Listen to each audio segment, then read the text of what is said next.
विशेष से है। बाकी सारे धर्म व्यक्ति विशेष के द्वारा बने, इसलिए वो धर्म नहीं हो सकते हैं। मैं सारे सनातनियों का आह्वान करता हूं कि आप अपनी जातिवाद, कट्टरता, मतांतर, संप्रदायवाद की इन बेड़ियों को तोड़े और हिंदुस्तान के अंदर एक धर्म, एक देश, एक संविधान, एक ध्वज, एक मत और एक विचार हो करके भारत को विश्व गुरु बनाए और पूरे विश्व में सनातन की ध्वज पताका लहराए।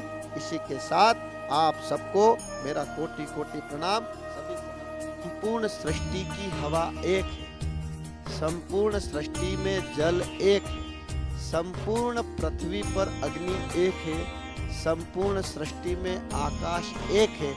उसी प्रकार से संपूर्ण सृष्टि का धर्म एक ही है। धर्म तो शाश्वत होता है, धर्म सत्य होता है, धर्म सार्वभौम होता है, क्योंकि महाभारत में इसकी व्याख्या की गई है। जो समस्त सृष्टि को धारण करता है वह धर्म है। धर्म का संबंध मनुष्य के स्वयं के स्वभाव से होता है। धर्म का संबंध मनुष्य की आत्मा से होता है। धर्म का संबंध मनुष्य के अंतःकरण से होता है। धर्म का संबंध अपने आप को जानना, स्वयं को पहचानना और मतांतर, विचार, संप्रदाय ये किसी व्यक्ति विशेष के द्वारा दिए गए होते हैं। जो व्यक्ति विशेष के द्वारा कोई संप्रदाय बनाया जाए, कोई विचार दिया जाए, वो मजहब हो सकता है, मत और पथ हो सकता है, लेकिन धर्म नहीं हो सकता है, क्योंकि सृष्टि का धर्म एक है। धर्म का संबंध व्यक्ति की आत्मा से होता है और आत्मा का संबंध उस चेतन शक्ति से होता है, उस चेतना से होता है। और उस चेतन शक्ति के द्वारा व्यक्ति अपने कर्म, आचरण, व्यवहार, सिद्धांत पर चल करके जीवन को आदर्शमय जीता है, चरित्रवान जीता है। और इस स्वभाव को जिसने जान लिया, सृष्टि के नियमों को जिसने जान लिया, वो धर्म है, वो धार्मिक है। और उसी को धार्मिक कहा जा सकता है जो उपदेश किसी एक ही वर्ग अथवा समुदाय के लिए होते हैं, जो उपदेश किसी एक ही जाति के लिए हो, जो उपदेश किसी एक ही व्यक्ति के द्वारा विशेष समुदाय के लिए होते हैं, वे समस्त मानव जाति पर लागू नहीं किए जा सकते हैं। इसलिए उसको धर्म नहीं कहा जा सकता है।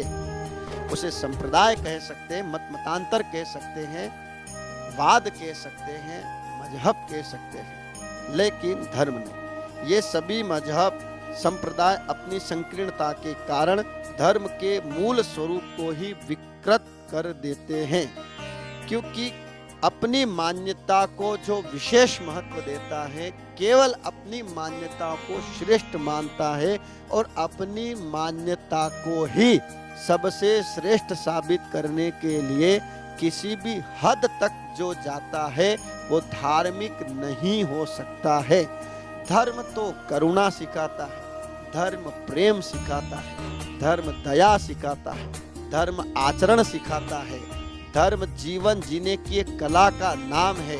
धर्म पूरी सृष्टि को एक ही दृष्टि से देखता है। धर्म में ना तो भिन्नता होती है, ना भेदभाव होता है। धर्म कभी झगड़ा नहीं सिखाता है, धर्म कभी आतंकवाद नहीं सिखाता है, धर्म कभी धर्मांतरण करना नहीं सिखाता है। धर्म कभी भी किसी भी स्थिति में लड़ने झगड़ने की शिक्षा नहीं देता है।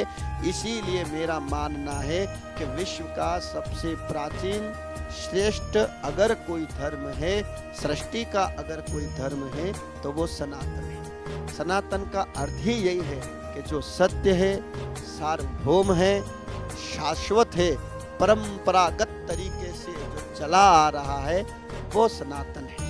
और इस दृष्टि से यदि देखा जाए तो पूरा विश्व सनातनी है, क्योंकि इस विश्व की जो हवा है, जो जल है, जो पृथ्वी है, आकाश है, वनस्पति, आयुर्वेद, वो सब सनातनी है। क्योंकि सनातन का अर्थ ही यही है, जो परंपरागत तरीके से, प्रभु श्री राम, भगवान श्री कृष्ण, महावीर, बुद्ध, ये सब के सब सनातन के उपदेश लेकर के धरती पर आए और अपने अपने जीवन को आदर्श और चरित्रवान तरीके से जी करके सनातन को श्रेष्ठता प्रदान करके गए।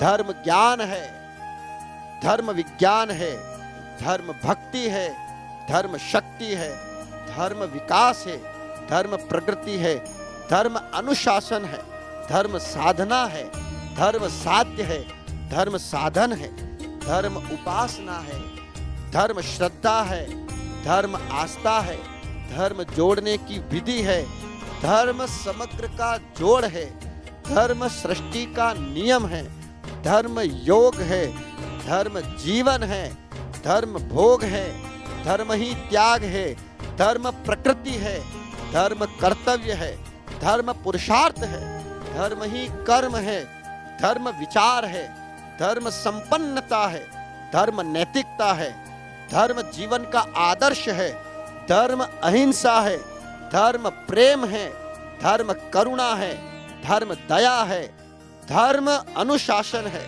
धर्म मित्रता है, धर्म संयोग है, धर्म क्षमा है और धर्म ही मानवता है। और ये सारे के सारे गुण, ये सारी की सारी विशेषताएं केवल और केवल सनातन में है, क्योंकि सनातन ने हमको सिखाया कि सूर्य भी देवता है। सनातन ने पूरे विश्व को सिखाया कि नदियां माँ के समान है। सनातन ने हमें सिखाया कि जीव मात्र में भगवान है। सनातन ने कहा कि पहाड़ों की पूजा करो, ये देवता के समान है। सनातन ने हमें माता पिता गुरु की भक्ति सिखाई है। सनातन ने ज्ञान और विज्ञान सिखाया है। सनातन ने कहा कि पशुओं में भी तुम ईश्वर का अनुभव करो। इसीलिए कहा गया कि समानता अगर किसी ने दी है तो वो सनातन ने दी है। अभी भारत के अंदर हम देखते हैं, पूरे विश्व के अंदर हम देख रहे हैं कि किसी व्यक्ति विशेष के विचारों पर चल करके उसी विचार को श्रेष्ठ मान करके उसी विचार को श्रेष्ठ सिद्ध करने के लिए लड़ना झगड़ना, मैं इसको मूर्खता मानता हूँ। आज देश के अंदर धर्मांतरण एक बहुत बड़े स्तर पे हो रहा है। ये क्यों हो रहा है? धर्मांतरण का मतलब होता है मेरे बाड़े में इतनी भेड़, यानी कि भेड़ों को इकट्ठा किया जा रहा है, बाड़े बनाए जा रहे हैं। उन बाड़ों का नाम संप्रदाय है, उन बाड़ों का नाम मजहब मतांतर है और उसमें भेड़ों को इकट्ठा किया जा रहा है। और उन भेड़ों को इकट्ठा करके जो उन भेड़ों को इकट्ठा कर रहे हैं वो ये साबित करने में लगे हैं कि हम इन भेड़ों के बलबूते पर राजा बन करके राज करेंगे। ये धर्म नहीं है। धर्म तो जीवन का एक ऐसा संगीत है जो कभी भी बेसुरा नहीं बजता है। यदि उसको बजाने वाला कलाकार हो तो वो तो आनंद का स्वर देता है, आनंद का संगीत देता है। धर्म तो एक ऐसा वट वृक्ष है जिसके नीचे बैठने पर वो परमानंद की, वो आनंद की, वो सुख की अनुभूति होती है जो संपूर्ण जीवन में किसी भी चीज से, किसी भी वस्तु से नहीं हो सकती है। लेकिन अगर धर्म के संगीत को बजाने वाला कोई अनाड़ी हो तो फिर वो बेसुरा ही उसको बजाएगा। और आज यही हो रहा है कि जो धर्म की परिभाषा नहीं जानते हैं, धर्म का अनुशासन नहीं जानते हैं, जिन्होंने धर्ममय जीवन नहीं जिया है, वो लोग ये कह रहे हैं कि हम श्रेष्ठ हैं। तो मैं ये कहूँगा कि धर्म का शासन और धर्म का आसन यही इस विश्व में है, इसके अलावा कुछ भी नहीं है। क्योंकि आप देखिए कि मनुष्य जब जन्म लेकर के पृथ्वी पे आता है और जन्म से लेकर के पूरा जीवन यापन करके जब वो मृत्यु को प्राप्त होता है तो हर जगह उसे अपना धर्म निर्वहन करना पड़ता है। हर जगह पग पग पे उसे धर्म ही शिक्षा देता है, हर जगह उसे धर्म ही बचाता है। धर्म के बिना तो ये संसार हिंसक पशुओं से भरा जंगल हो जाएगा। इसलिए सनातन श्रेष्ठ है। सनातन ने हमको प्रकृति की पूजा सिखाई है। क्या गलत सिखाया? क्या हम पीपल को जल चढ़ाते हैं और पीपल को हम देवता मानते हैं, तो क्या ये गलत है? देवता का अर्थ होता है जो देता है उसे देवता कहते हैं। अग्नि हमें देती है, वायु हमें प्राण देती है, जल हमें जीवन देता है, नदियां हमारे लिए जीवन दायिनी है, आयुर्वेद औषधियां हमारे लिए जीवन दायिनी है, गौ माता का दूध हमारे लिए अमृत के समान है, वो भी जीवन दायिनी है।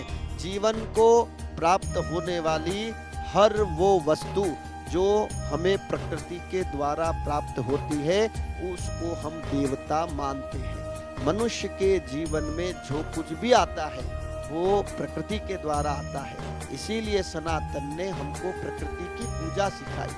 सनातन ने हमको सूर्य को भी उपासक और उपासना के माध्यम से भगवान का दर्जा दिया। सनातन ने हमको चंद्रमा को देवता के रूप में पूजना सिखाया।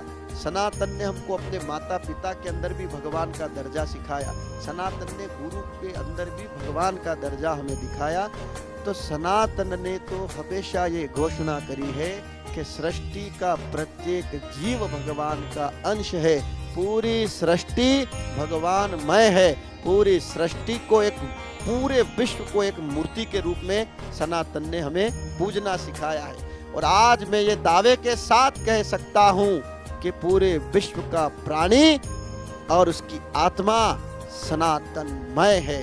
और हमें बड़ा गौरव है कि हम ऐसी धरती पर जन्म लेकर के आए, ऐसे देश के अंदर हम पैदा हुए जहाँ की धरती सनातनमय है। मैं ये मानता हूँ कि भगवान श्री राम जिन्होंने हमें आदर्श और मर्यादा का पाठ पढ़ाया वो हमारे राष्ट्र के पिता हैं, जिन्होंने प्रजा का पालन करके एक आदर्श की स्थापना करी। और उन्हीं भगवान श्री राम के हम सब वंशज हैं और वही भगवान श्री राम की मूर्ति हम सबके हृदय में विद्यमान है। इसलिए हमें गर्व होना चाहिए कि एक ऐसे आदर्श और चरित्रवान राजा की हम संतान है, ऐसे महापुरुष की हम संतान है। मैं तो मानता हूँ कि दिल्ली की संसद में भी भगवान श्री राम की प्रतिमा विराजित कर सभी राजनेताओं को संसद भवन में अपनी